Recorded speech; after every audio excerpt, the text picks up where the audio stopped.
নমস্কার। আজ শ্রাবণ মাসের শেষ সোমবার। তো বাবার শ্রীচরণে প্রণাম জানিয়েই আজকে শুরু করছি। প্রথমে দেখো কড়াতে আমি 1 লিটার দুধ ঢেলে দিচ্ছি। রেগুলার দুধই আমি নিয়েছি, ফুল ফ্যাট দুধ। তো সেটাই আমি নিয়েছি। পাশাপাশি আমি আরেকটি উনুনে ফ্রাই প্যান বসিয়ে দিয়ে সেখানেও আরেক লিটার দুধ ঢেলে দিচ্ছি। কারণ দুধটা আমাদের রিডিউস করতে সুবিধা হবে। নাহলে এক জায়গায় দিলে রিডিউস করতে অনেকটা সময় লেগে যাবে। আজকে তো আমি অর্জুন হয়ে যাব, দেখতেই পাবে তোমরা। দুটো হাত সমানে চলবে। বাই দা ওয়ে, আমি দীপালি, তোমরা দেখছো তোমাদের চ্যানেল মায়ের আদরের রান্না। আজকে আমি তোমাদের সঙ্গে শেয়ার করতে চলেছি পেড়া রেসিপি। তো আজকে শ্রাবণ মাসে যেহেতু শেষ সোমবার, তো বাবার উদ্দেশ্যে তো একটু স্পেশাল কিছু তো হওয়া উচিত, তাই না? তো সেই কথা মাথায় রেখে আজকের এই রেসিপি। দেখো আমার দুটো হাত কিন্তু সমানেই চলছে।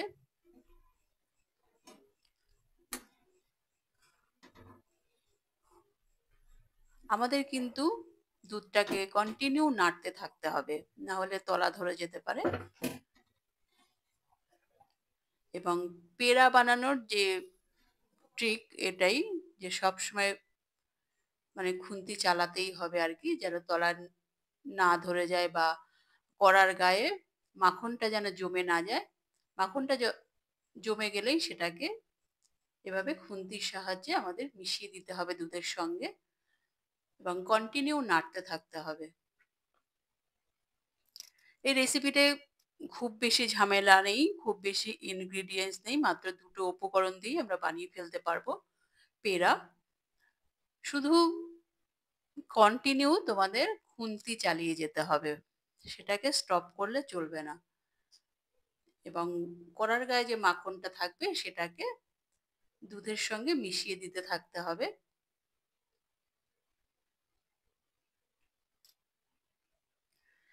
রেসিপিটি দেখতে দেখতে চ্যানেলে যারা নতুন এসছো তারা চ্যানেলটিকে সাবস্ক্রাইব করে বেল আইকনটি প্রেস করে রাখো, যেন পরবর্তী নোটিফিকেশন সবার আগে তোমার কাছে পৌঁছায়। দেখো দুধ আমাদের অনেকটাই রিডিউস হয়ে গেছে, রাবড়ির ফর্মে আসছে আস্তে আস্তে। রাবড়ির ফর্মে প্রথমে নিয়ে আসতে হবে। দেখো অনেকটা রিডিউস হয়ে গেছে। কন্টিনিউ আমাদের চালাতে থাকতে হবে খুন্তি।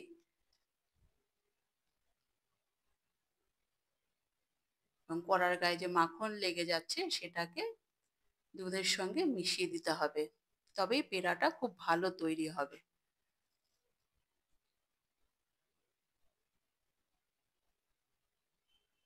বাবার ধামে পুজো করতে গিয়ে সবাই তো পেড়া নিয়ে আসে। তো আমরা যারা বাবার ধামে কোনো ধামেই যেতে পারছি না, তো আমরা বাড়িতে বসেই বাবার উদ্দেশ্যে প্রণাম জানিয়ে পেড়া বানিয়ে বাবাকে ভোগ নিবেদন করতেই পারি। ভক্তি থাকুক মনে, নাই বা গেলাম কোনো ধামে। তো এইভাবেই বাবার প্রতি ভক্তি, শ্রদ্ধা, সমর্পণ সব আমরা জানাতেই পারি।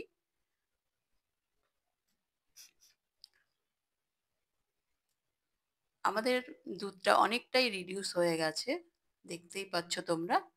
কন্টিনিউ চালাতে থাকছি। বিশেষ কোনো ঝামেলা নেই, শুধু এই খুন্তি চালিয়ে যেতে হবে।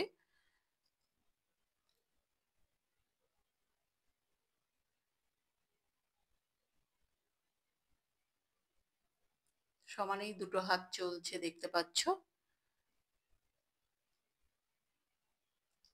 আমাদের ওটার হয়ে গেছে, রাবড়ির ফর্মে চলে আসছে। এবার আমি এখানে ট্রান্সফার করে দেবো বড় কড়াতে, একসাথে মিশিয়ে নেব।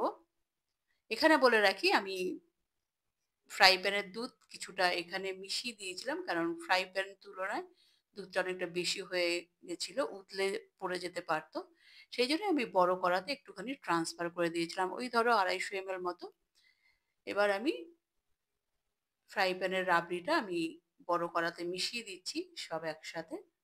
এবার আমি একটা কড়াতেই রেসিপিটা কমপ্লিট করব। দেখছো রাবড়ি ফর্মে চলেই এসছে, আমাদের কন্টিনিউ নাড়তে থাকতে হবে। এখানে আমি চিনি অ্যাড করে দিচ্ছি। আমি এখানে চিনি দিলাম 125 গ্রাম। 2 লিটার দুধের জন্য চিনিটা তোমরা তোমাদের টেস্ট অ্যাকর্ডিং ব্যবহার করতে পারো। কেউ কম মিষ্টি পছন্দ করে, কেউ বেশি মিষ্টি পছন্দ করে। তো আমার মেয়েরা যেহেতু একটু কম মিষ্টি পছন্দ করে, সেই জন্য আমি 125 গ্রাম চিনি ব্যবহার করলাম 2 লিটার দুধের জন্য। দেখো, দুধ যত ঘন হতে থাকবে তত কিন্তু ছিটকানোর প্রবণতা বেড়ে যাবে। একটু সাপোর্ট নিয়ে আমাদের এটা কন্টিনিউ নাড়তে থাকতে হবে। দুধটা বা রাবড়ি ছিটকাচ্ছে বলে কিন্তু নাড়াটা থামিয়ে দিলে চলবে না। আমাদের এটা লো ফ্লেমে আমাদের চালাতে লো ফ্লেমে আমাদের রাবড়িটা নাড়তে থাকতে হবে। দেখো, এখন আমি হাতা দিয়ে নাড়ছি। হাতার উল্টো পিঠটা করে ভালো করে ঘষে ঘষে নাড়ছি, যেন কোনো দানা না হয়ে যায়, সব মিশে থাকে। সেই জন্যই, তাহলেই আমাদের পেড়া সফট এবং স্মুথ তৈরি হবে। দেখছো, অনেকটা ঘন হয়ে গেছে, একদম খোয়ার পর্যায়ে চলে আসছে। আমরা খোয়ার পর্যায়ে নিয়ে আসবো রিডিউস করতে করতে। দেখো, অনেকটা ঘন হয়ে গেছে। তোমরা রেসিপিটি অবশ্যই ট্রাই করবে, ট্রাই করে আমাকে জানাবে তোমাদের কেমন লাগলো।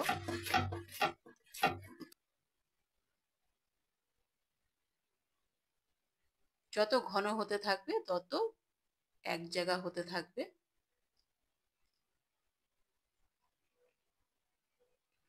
আরেকটু আমাদের রিডিউস করতে হবে। আমি চালাতে থাকছি কন্টিনিউ।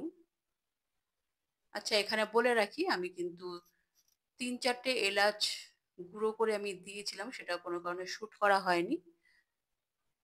তোমরা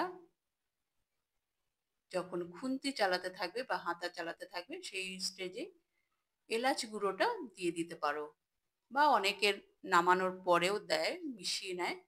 তো আমি আগেই দিয়ে দিয়েছিলাম, সেটা কোনো কারণে শুট করা হয়নি, তার জন্য সরি, তোমাদের দেখাতে পারিনি আমি। দেখো, আমাদের ফর্মে চলেই এসছে, সব এক জায়গা হয়ে গেছে। আর একটুখানি নাড়িয়ে নিচ্ছি।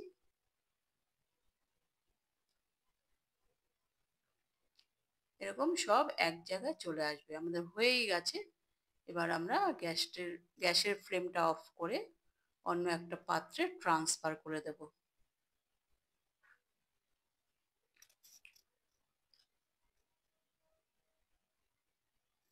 এবার আমি একটা থালার মধ্যে সামান্য ঘি দিচ্ছি, 1 চামচ ঘি দিয়ে দিলাম। ঘিটা থালার মধ্যে ভালো করে মাখিয়ে নেব।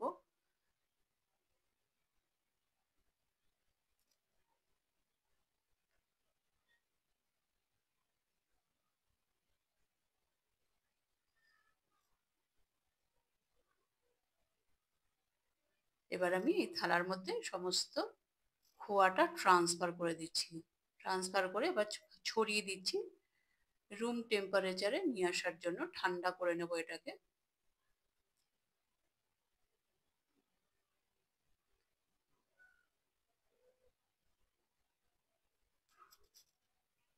দেখো, আমাদের ঠান্ডা হয়ে গেছে খোয়া। এবার আমি হাত দিয়ে একটুখানি ভালো করে মেখে নেব। হাত দিয়ে ভালো করে মেখে নিচ্ছি। তোমরা যারা সবসময় আমার পাশে আছো তাদেরকে অসংখ্য ধন্যবাদ তোমাদের এই সাপোর্টের জন্য। তোমরা এভাবেই আমার পাশে থাকো। দেখো, মাখা হয়ে গেছে। এবার আমি একটা টিফিন বক্সে ভরে এটাকে আমি ফ্রিজে রেখে দেব 10 মিনিট। দেখো, 10 মিনিট পরে বার করেছি, এবার সেট হয়ে গেছে পুরো। এবার আমি হাত দিয়ে আরেকটুখানি মেখে নেব। মেখে নিয়ে এবার দেখো, ছোট ছোট লেচি কেটে গোল শেপ করে নেব একটা। একটুখানি চ্যাপ্টা করে দিতে হবে, পেড়ার যেমন হয়। এবার আঙুল দিয়ে একটুখানি শেপ করে দিচ্ছি। দেখো, আমাদের একটা হয়ে গেছে। এবার আরেকটা বানিয়ে দেখাচ্ছি আমি।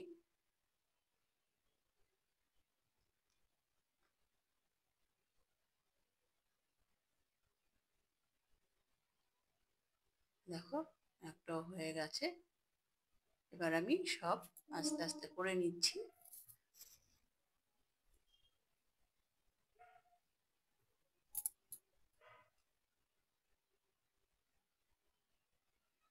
এবার আমি প্লেটে সব রেখে দিচ্ছি আস্তে আস্তে। কত সুন্দর স্মুথ হয়েছে, সফট, দেখেই বুঝতে পারছো, একদম তুলতুলে। আমাদের রেডি পেড়া। তোমরা ট্রাই করতে থাকো, ট্রাই করে অবশ্যই আমাকে জানাবে। দেখো আমি এবারে জাফরান দিয়ে গার্নিশ করে দিয়েছি একটু হালকা করে।